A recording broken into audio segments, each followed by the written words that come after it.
Rich Gilmore. Hey Renee. Hey mate, good to see you again. You too, thanks for having me. Thanks for joining me for a Christmas special here. Two carbon guys between two ferns. It's been a pretty interesting year. It has. But so I'd love for you to recap the year that was 2023. Yep. But there's a palpable sense of optimism that I think that, I certainly felt coming back from COP. I know you did. It was exhausting. Yep. But there was this real consensus built that carbon markets have a significant role to play. Okay, some of the building blocks, like Article 6 rulebook for carbon markets under 6.4, didn't get finalised just because it's intrinsically difficult to negotiate with so many multiple stakeholders. But overall, the market certainly recognised that the value that voluntary or verified carbon markets bring. Do you want to talk about the year that was 2023 and then how we head into 2024? Yeah, it's hard to escape the notion, Renee, that it was a challenging year. Oh, it's definitely challenging. It was. Yeah. Particularly if you think about, the narrative in the market and the sentiment in the market and what that sentiment and narrative did for prices. Yep. It's hard to escape that was a challenging year. But I don't think it's as bad as people think. No, neither do I. And one of the reasons is if you look at retirements.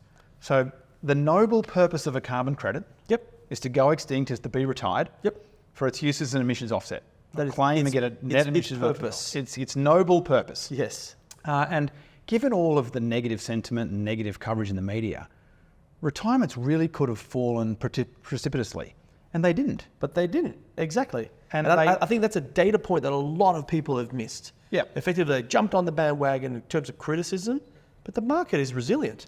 The market has proven to be resilient, and it'll finish maybe slightly under 2022, maybe slightly ahead of 22, depending on whether you count the crypto retirements from early 2022 or not. But it's not the growth that we want to see in the market, but it's also pretty amazing. It's incredible. If you think about the media narrative out there that had tried to dissuade companies from participating, I think the fact that we're flat on volume and significantly up on the number of companies participating. The participation is key.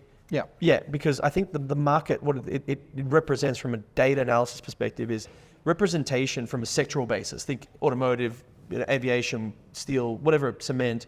Only a handful of companies from each one of those sectors was actually represented in the VCM prior. Yes. There was this palpable sense that they'd missed effectively the boat as the market ran in 21. And then the shock that came to this year has effectively given them time to breathe. Yes. Right? But now the participation numbers have increased. Retirements remain consistent. I think in the face of all the adversity, that's a really positive sign. Yeah, I think so too. There was some analysis published by Allied Offsets in October that showed that 50% more companies have offset their emissions this year than did last year. Mm-hmm. And of those companies, each of those companies on average is retiring more credits this year than they did last year. So why are retirements flat to down? It's because a small number of big companies have taken a pause due to circumstances that are unique to them. Yes. Delta Airlines in the US being one of the largest, but JetBlue another. That's right. But they're effectively outliers. They were disproportionate in terms of size and influence in the market. And I think that having that data adjusted shows effectively that there has been resilience for sure. Yep. But the market is growing in terms of participation. So those are positive signs heading into 2024. Absolutely. What we're trying to do is normalise the behaviour of compensating for your emissions. Yes. And the more companies participate in that, the more CEOs and boards, participate, the more we'll get that normalised behaviour. Even if a couple of really big, offset buyers pull back their volumes a little bit. I wouldn't be surprised if they came back. Yeah, what's more important is that is the broad base of participation is there. And think about it's hard to be a CEO or a board in a climate crisis. Yeah, no doubt. You've got all these competing demands of shareholders and customers and stakeholders and staff, expectations of your family and friends about what you're doing on climate action. And I think CEOs should just keep it really simple. Just keep two things in mind. Reduce your internal scope 1, 2 and 3 emissions and invest to offset the rest. Mm-hmm. It's really just the two things you have to do to thrive as a company in a climate crisis. I think it is going to be reputationally unsound in the future to not be offsetting residual emissions.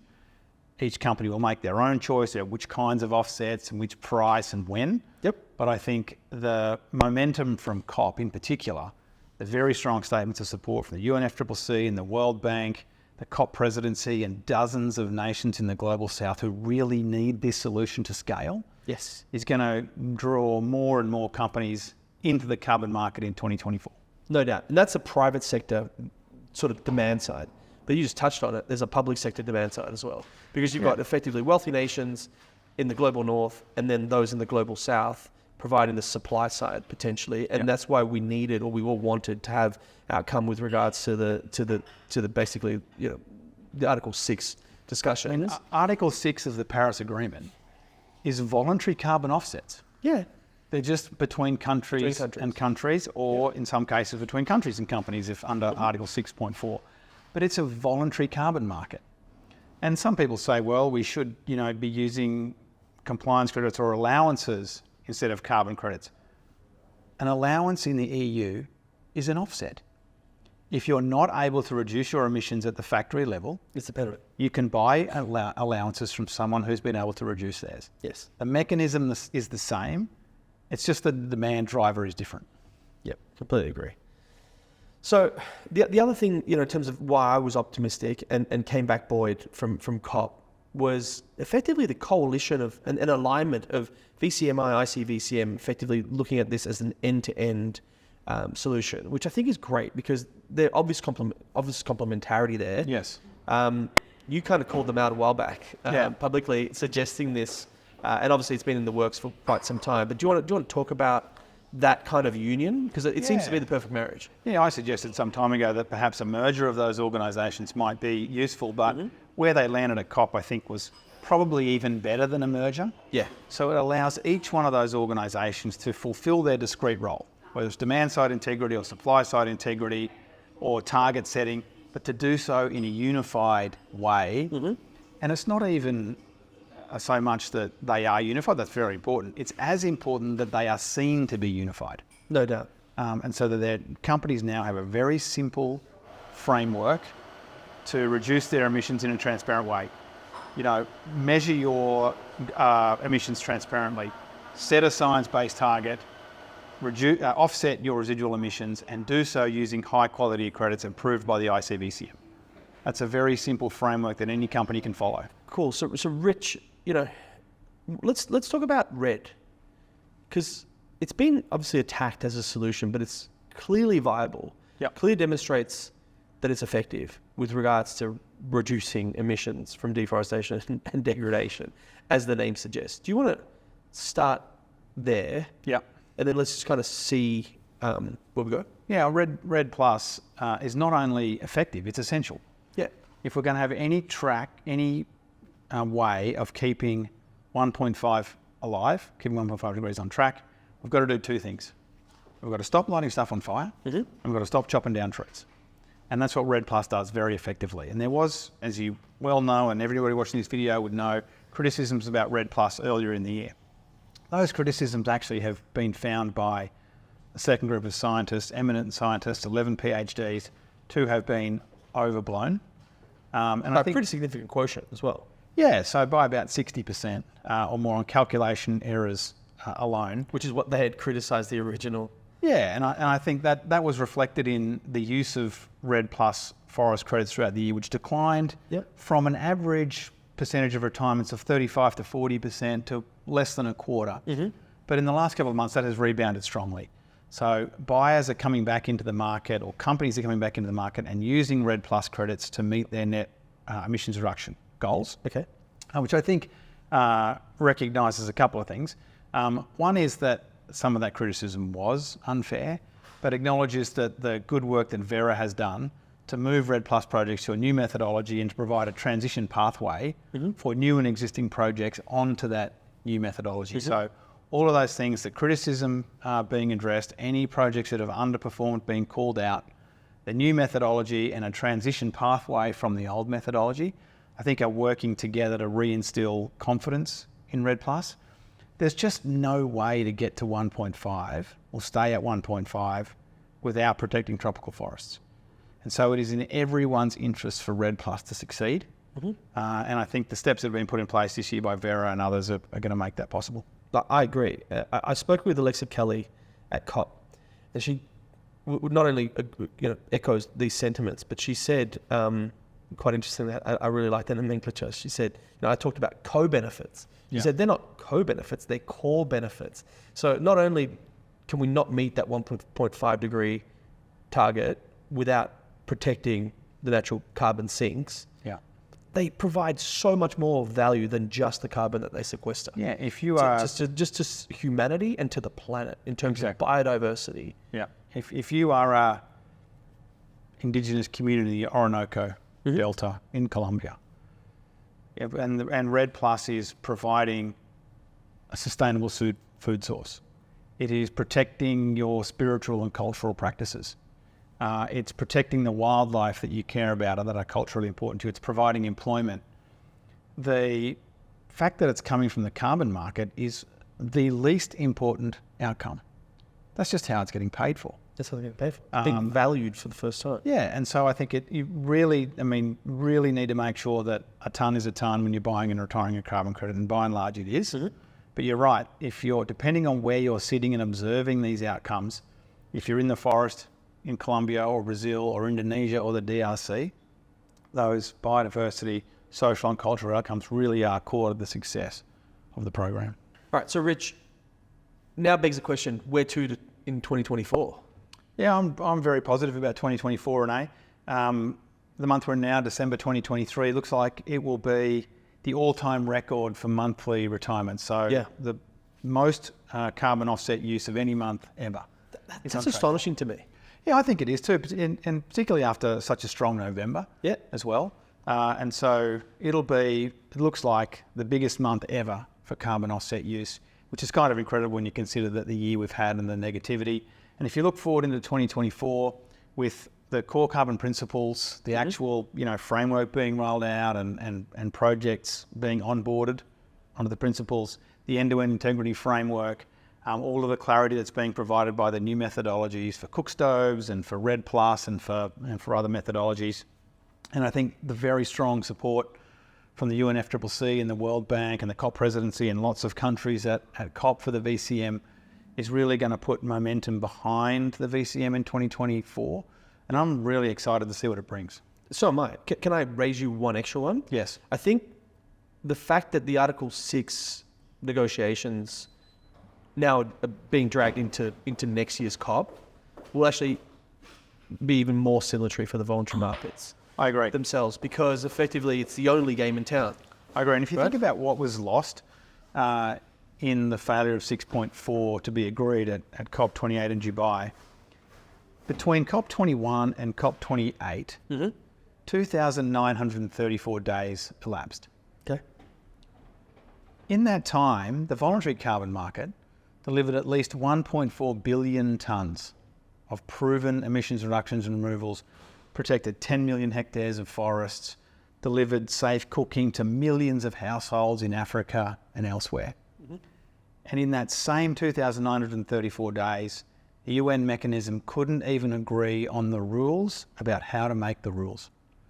So a centralised mechanism from the UN will be a good addition to climate finance when it's established. But in the meantime, the VCM is just getting on with it. Completely agree. Pragmatism at heart. So sense of optimism for 2024, all of the different similatory factors, I guess, coming into effect. I think it takes maybe a little bit of time for people to digest it, no? Do you think? Yeah.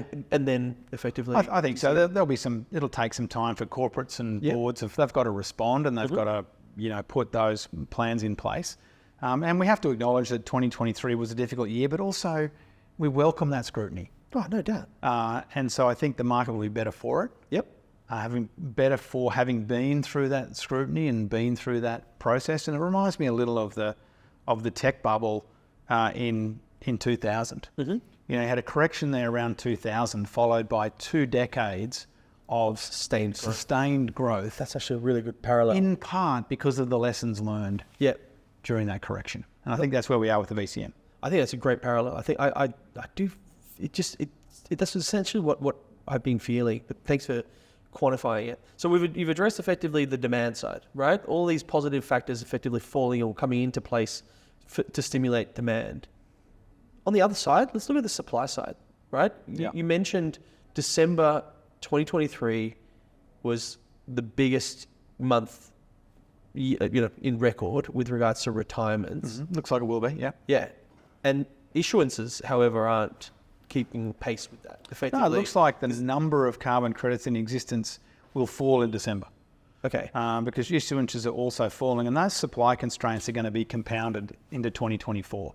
We should remember, of course, that more issuances is better, because 1 tonne of issued credits, or 1 credit issued, is a tonne of proven positive climate impact, and we want more of that.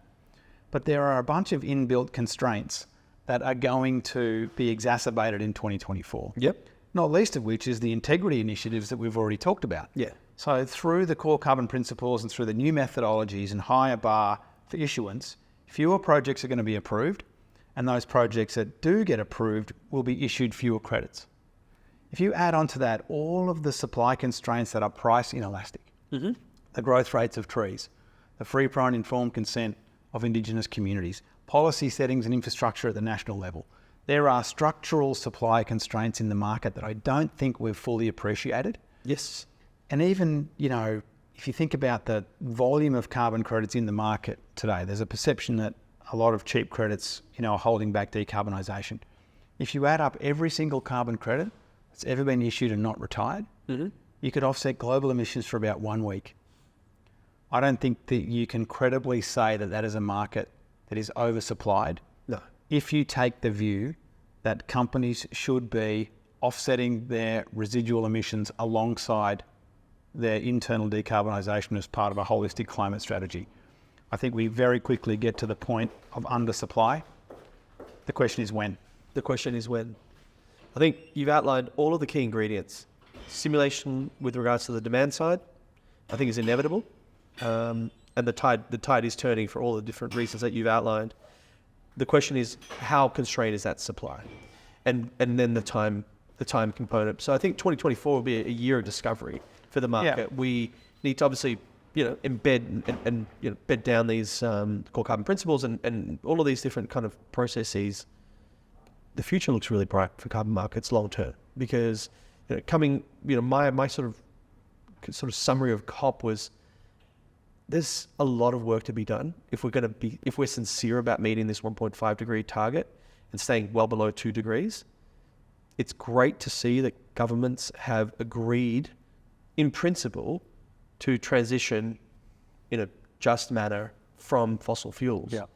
But the reality is that our economies are dependent on fossil fuels, and until there is demand that diverts away from fossil fuels, they will remain. And with that same equation means emissions are not going to come down at the rate that we need them. So we need to see even more significant scale happening on the abatement side and removal side. Yeah, we need so that's the military kind of realization. Everything everywhere all at once. And you mentioned sincerity there, Renee, and I think one of the things that smart brands have learned is that authenticity really matters. Yes. And so it's one thing to have a decarbonisation target or a net zero or carbon neutral plan. It's another thing to execute on it.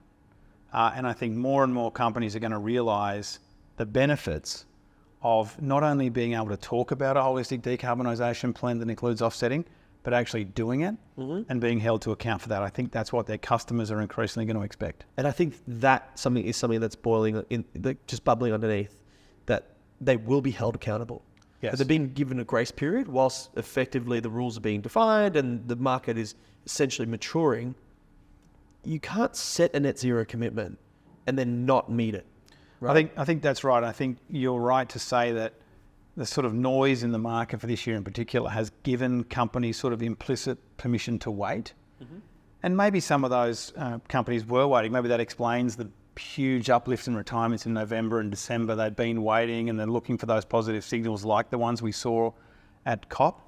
But I think increasingly those companies will be held to account and they will be in trouble. This year they might have been in trouble for using offsets. Going forward, they're going to be in trouble if they don't. Completely agree. Rich, thanks very much. Thanks, Renee. Mate, thanks for having me. Yeah. Merry Christmas. Cheers.